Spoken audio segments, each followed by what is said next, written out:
Why should they allow the poor masses to suffer like this and they are paying deaf ear to it? What about constituency allowances? Where do they go? Internal generated revenues. How do they account for it?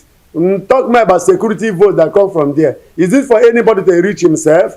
What is actually happening? Is an inhumanity of man to man. Let us tell the truth. God is not happy with what is happening to the poor masses of Nigerians. And the leaders are provoking crisis that they may not be able to carry when the time comes. Please, from the presidency to the least, in the rank of the leadership, to the local government people, let them have meeting immediately and take care of these poor masses. A time is coming when I am thinking they may not be able to listen to anybody at that stage. Things may fall apart because the center may not hold again.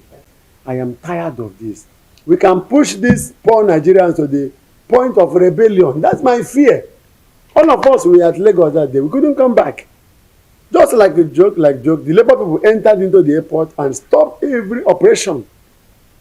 And if this happened again, it might tantamount to what nobody dreamt, or what we dreamt, but out of fear we cannot release to the public, because we must know that people are suffering. Reverend Father Ejike Mbaka is making a good case for the Nigerian Labour Congress, asking the federal government to start receiving the minimum wage. Politicians should start receiving the minimum wage that the neighbor is also requesting for. The neighbors are not slaves. He said that crisis is coming, and this time around that it might come in a situation that the federal government will not be able to handle it. But you see, we all are pretending. We are pretending in this Nigeria, including Father Mbaka. We all are pretending. This is what Mbaka said many years ago. If we must be one Nigeria, let it be one Nigeria. If we cannot be one Nigeria, let us divide. Ho-ha!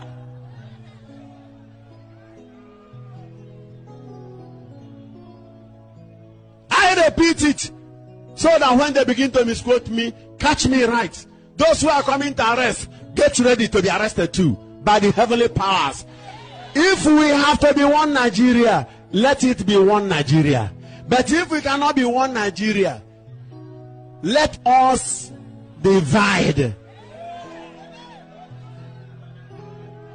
For you to understand that what we are seeing today does not just come today. It started for a very long time ago. And even Mbaka knows the solution to this current problem. Listen to what he said. One of the richest oil producing country in the whole universe. That chain that is holding Nigeria will break in this night in Jesus' name.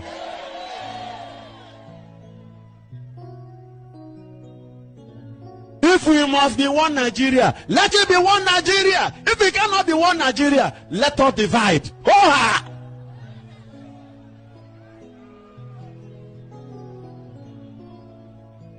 I repeat it, so that when they begin to misquote me, catch me right. Those who are coming to arrest, get ready to be arrested too, by the heavenly powers. If we have to be one Nigeria, let it be one Nigeria. But if we cannot be one Nigeria, let us divide. If it is divided, some Igbo people would like to be Hausa.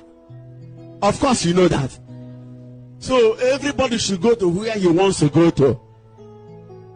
There are some Igbo people who have no hut in their father's house here, but they have 10-story buildings in Abuja, in Lagos. Have you ever seen any upstay built by an Hausa man in Igbo land?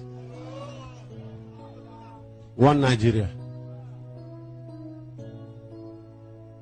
You're not even a hut. What is happening? Let us tell ourselves the truth. Now, you see the reason why he says so many of us are pretending in Nigeria. This message of Mbaka is about 15 to 20 years ago.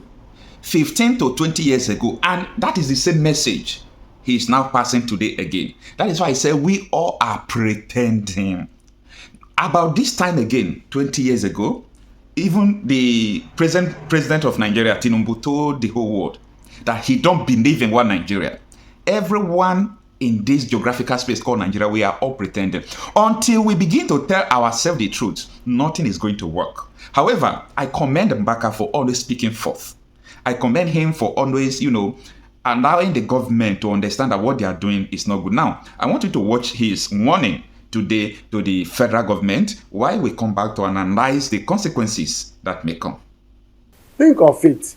If we decide to give labor people 60,000 naira or 62,000 naira, why not generalize it to House Assembly members, to senatorial members, to House Arrest members, to our governors? All of them are civil servants, are they not?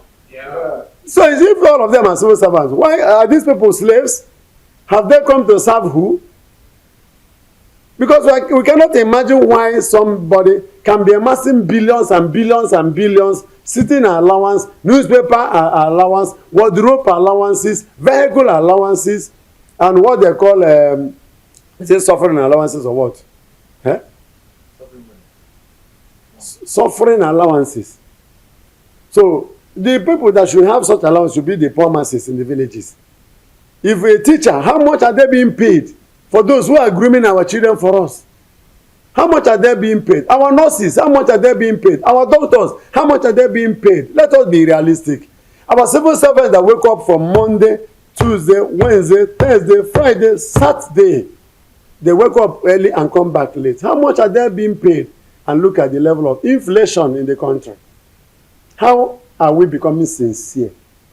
All of us should know we are not sincere. So I am pleading with the government that a stitch in time can save 9.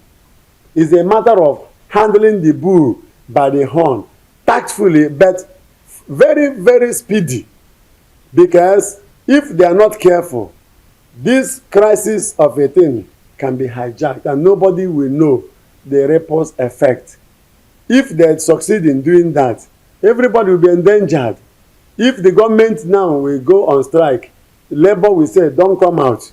No vehicle will move. Nobody will sell petrol. NEPA will not work. And so who will survive? At the end of it all, we begin to correct what we could have saved. So we can say that it may be a medicine after death. I don't know the labor people. I don't have contact with any government person I discuss with.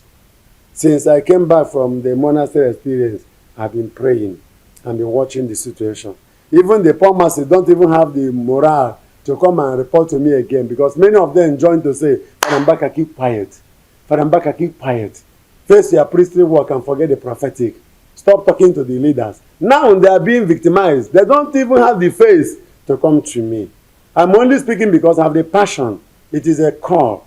It is my mission to defend the less privileged people. And woe betide me if the poor masses are suffering and I'm silent because of what? At the end, who will not die? Even the rich people who are getting billions, will they carry one kobo into the casket? They should use their conscience. They should know they are created by God. There was a time they were like these poor masses. Why should they allow the poor masses to suffer like this and they are paying deaf ear to eat? What about constituency allowances? Where do they go? Internal generated revenues. How do they account for it? Talk more about security votes that come from there. Is it for anybody to enrich himself? What is actually happening is an inhumanity of man to man. Let us tell the truth. God is not happy with what is happening to the poor masses of Nigerians.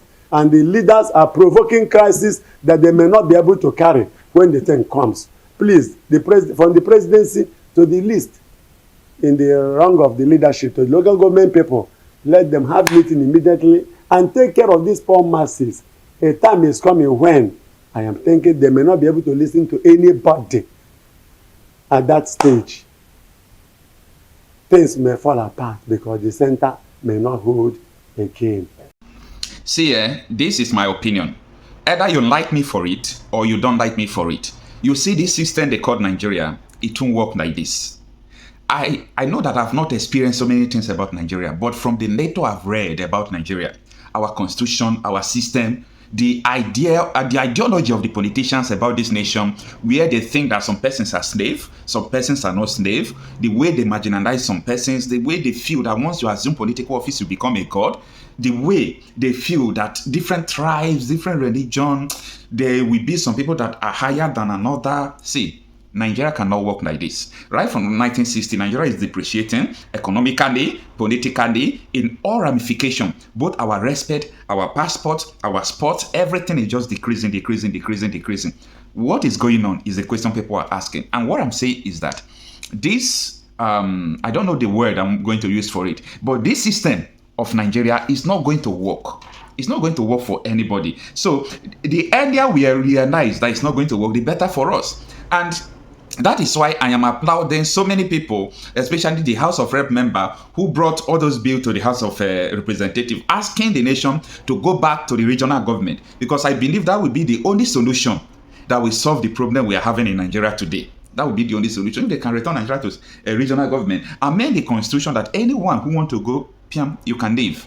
This is not hard to do. This is not, it has nothing to do with treason. It has nothing to do with you don't want to work for Nigeria. How can you want to work for Nigeria where everybody is dying, people are dying every day, the government are not interested to secure lives and property, people are suffering, hunger are killing people. You want to support hunger, you want to support death.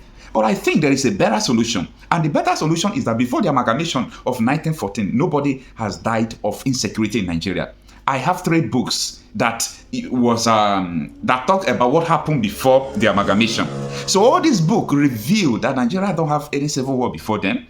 You know, Nigeria don't have problem with all these outside Yoruba, Ijo, Edo. We don't have issues with all these things. So what I'm saying is what I'm saying. Nigeria cannot be one forever.